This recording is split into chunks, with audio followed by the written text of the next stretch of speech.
छोड़ दो, फिर सब छोड़ ही दो। छोड़ देंगे। अच्छा गुरुजी आज वृंदावन में 3 से 4 दिन हो गया है, पर हमारे पिताजी भी हैं, हमारे चाचा जी भी हैं, आए हुए हैं। ये दोनों जाने मिलके मेरे को तो लगता है 2 या 3 पैकेट खत्म कर दिए होंगे।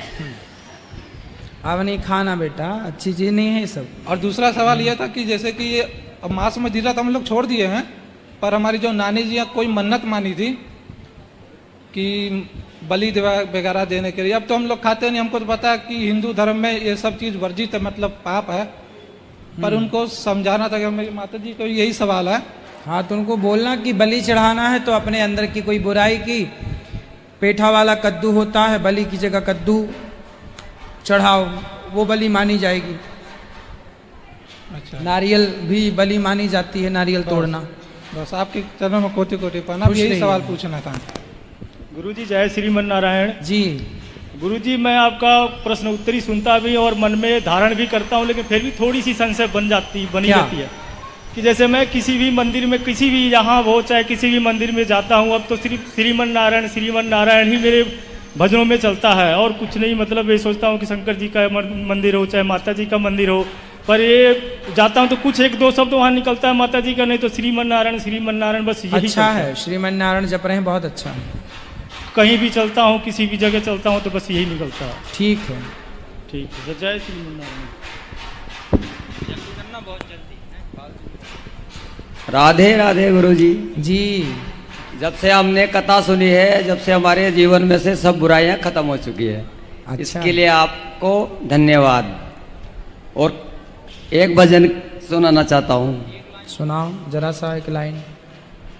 मेरे भजन सुनाने का यही उद्देश्य है कि हम कृष्ण भगवान को भी धन्यवाद देना चाहते हैं। करते हैं कान्हा तेरा हर पल शुक्रिया, जीवन दिया है उसका भी शुक्रिया।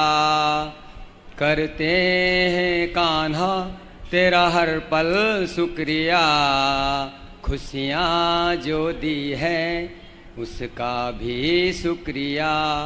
हम तेरा दिया खाएं, तेरा ही गुण गाएं, करते हैं कान्हा तेरा हर पल शुक्रिया।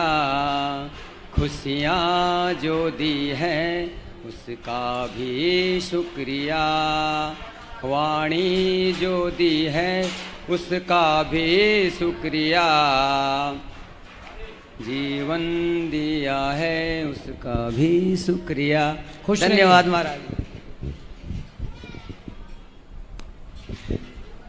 राधे राधे गुरुजी। जी। आपके चरणों में कोटि कोटि प्रणाम। गुरुजी, मेरा एक प्रश्न है कि जैसे हम वृंदावन आते हैं तो हरिद्वार से स्नान करके आना चाहिए पहले, कि पहले वृंदावन जाएं फिर स्नान करें? वृंदावन आओ या हरिद्वार जाओ, कहीं भी पहले जा सकते हैं, कोई दिक्कत नहीं है। ठीक है। एक प्रश्न हो रहा है गुरुजी, मेरे को ये पूछना था, जैसे हमें कोई भी कर्मों का जो हमें दंड मिलता है और पाप कर्म किया है तो उसी जन्म में क्यों नहीं मिलता है, अगले जन्म में क्यों मिलता है? बहुत बार होता है कि कोई बच्चा 2 साल का है, 2.5 साल का है, उसके साथ कुछ हादसा हो जाता है तो निश्चित ही पिछले जन्म का होगा। तो अगर इसी जन्म में सजा मिले तो बंदों को एहसास भी होगा कि हाँ मैंने गलती की है, तो अगले जन्म में उसको क्या याद रहेगा? ये थोड़ा। भगवान सब कुछ सौंपना नहीं चाहते ना आपको, कुछ अपने पास भी रखना चाहते हैं, तो हिसाब किताब तो भगवान अपने पास ही रखते हैं। इसलिए आप अपना कर्म करते रहो बस। अच्छा, बुरा करोगे तो भगवान के पास नोट है सब, याद इसलिए नहीं रहता क्योंकि ये ईश्वर का विधान है। हमारा पिछला जन्म क्या था हमें याद नहीं है, अगला जन्म क्या होगा याद नहीं है, यही तो ईश्वर की माया है। इसलिए अच्छे कर्म करो, ये समाधान है इस बात का। अच्छे कर्म ही आपको हर बुरे कर्म से बचाएंगे। और एक लास्ट प्रश्न, जैसे एक विश्वास होता है, किसी को अपने ऊपर बहुत विश्वास है, और एक होता है कि वो घमंड में चला जाता है। हम कैसे डिसाइड करें कि ये उसका विश्वास है कि वो घमंडित हो रहा है? अभिमानियों को पहचान लेना आसान होता है, दिख जाता है कि अभिमान है कि नहीं। उसके लिए समझ होनी चाहिए बस। यदि आप समझदार हैं तो पहचान लेंगे कि कौन घमंडी है कौन नहीं है। धन्यवाद गुरु जी।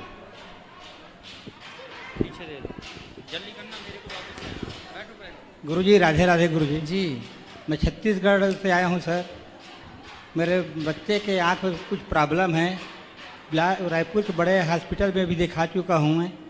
तो गुरु जी ऐसा उपाय बताइए कि लड़के का आँख की रोशनी वापस आ जाए।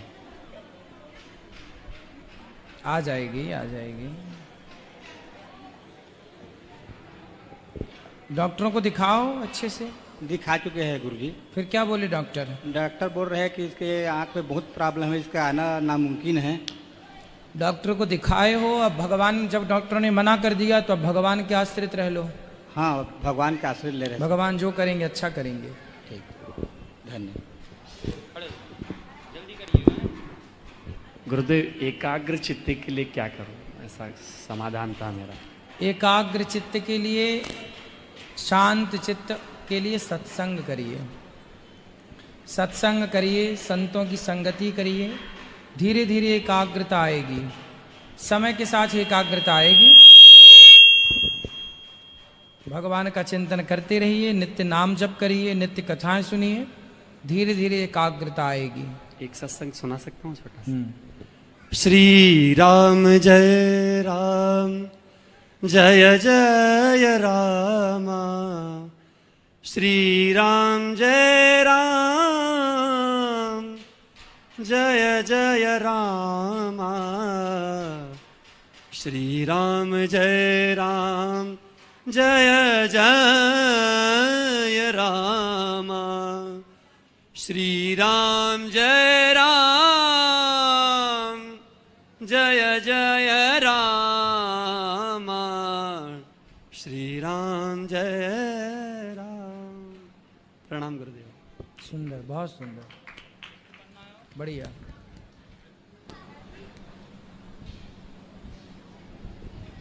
श्रीमन नारायण गुरु जी। महाराज जी, मेरा ये प्रश्न था कि जीव अपने प्रारब्ध के अनुसार कर्मों को भोगता है, सुख दुख को भोगता है। तो जब ईश्वर सृष्टि की रचना करते हैं उस समय जीव का कोई प्रारब्ध नहीं होता है, तो फिर वो कैसे कर्म चक्र में, बंधन में फंस जाता है? होता है ना, क्यों नहीं बनता। आदमी जब कर्म भोग के जाता है, 84 लाख योनियों को भोगने के बाद भी कुछ कर्म शेष रह जाते हैं। उसी शेष कर्म को भोगने के लिए अच्छे और बुरे शेष रह जाते हैं। उसी के कारण मनुष्य का शरीर मिलता है। बड़े भाग्य मानुष तन पावा, बड़े भाग्य से मानव का शरीर मिलता है। पर उस बड़े भाग्य से मानव का तन जो मिला, उसमें भी शेष पिछले जन्म के अच्छे बुरे कर्म कुछ रह जाते हैं, वही यहाँ आके भोगने पड़ते हैं। 84 लाख योनियों में भोगा, कुछ वहाँ भोगा, कुछ यहाँ भोगना है। पर यहाँ एक मौका मिला कि भाई यहाँ अच्छे कर्म भी करते रहो, अब गलतियाँ ना करो तो सदगति का भी रास्ता खुलेगा। जी महाराज जी, लेकिन प्रथम जब भगवान सृष्टि की रचना करते हैं उस समय तो प्रारब्ध शून्य होता है ना जीव, उनके पास तो कोई कर्म नहीं होते हैं। उसकी पहली सृष्टि जब भगवान ने प्रलय की, जी, जब प्रलय की सृष्टि, तो अभी जैसे सृष्टि प्रलय हो जाए तो हम सब ने कोई ना कोई कर्म तो करके बैठे ही हैं, तो इसके बाद प्रलय हो जाएगी तो हम सब समा जाएंगे भगवान में। परंतु जब अगली बार भगवान सृष्टि करेंगे तो फिर हमें आगे से यहीं से इस कर्म के बाद उस अगली सृष्टि में अवसर देंगे, अच्छा या बुरा, यही क्रम चलता है। धन्यवाद महाराज जी। खुश रहिए। राधे राधे गुरु जी। जी गुरु जी, मैं 2 साल से कबड्डी खेलता हूँ। मैं 2 बार स्टेट खेल चुका हूँ, 1 बार नेशनल का कैंप में अटेंड कर सका। मुझे हर महीने 1500 रुपये मिलते हैं। मैं वे इकट्ठे कर करके मैंने एक पितरों की पोटीपात करवाई है। ठीक है, आप उसे स्वीकार करें और आपका आशीर्वाद मेरे साथ। बिल्कुल, भगवान आपको सुखी रखे। आपने बहुत सुंदर कार्य कराया। राधे राधे। राधे राधे गुरु जी। जी मेरे पेट में दर्द रहे कई साल। डॉक्टर को दिखाओ।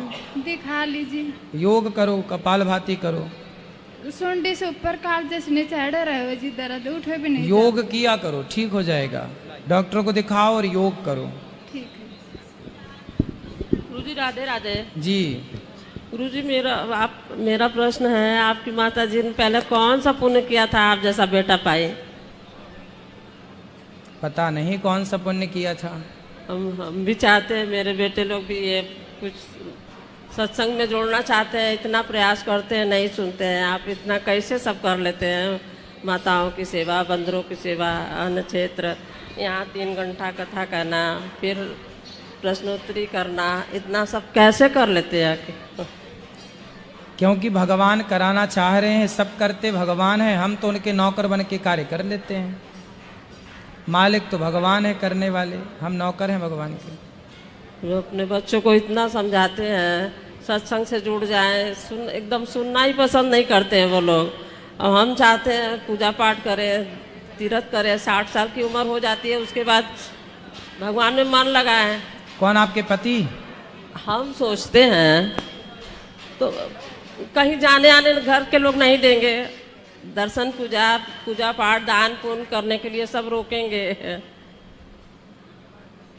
सही है। कैसा क्या करे कि ये वो लोग सुने मेरी बात? सुनेंगे। आप लाए हो किसी को? पति आए हैं? नहीं, कोई नहीं आया? नहीं, वो लोग नाम ही लेंगे सत्संग के से जुड़ो तो वो लोग को अच्छा नहीं लगता है। कोई बात नहीं, उनके संस्कार अभी नहीं है, अभी भगवान उनको अपनी ओर खींचना नहीं चाहते। भगवान की कथा, भगवान का नाम, भगवान की भक्ति भी सब थोड़ी कर सकते हैं, वही करते हैं जिन पर भगवान कृपा कर देते हैं। हाँ, तो इतना उन लोग से कहते हैं, वो लोग तो नहीं सुनते हैं। तो हम चाहते हैं हम करें, तो हमको भी रोकते हैं लोग, बाधक बनते हैं। भक्ति करना सबके बस की बात नहीं है, ये सबके बस का नहीं है मेरी माँ। मेन घर में जो बताते हैं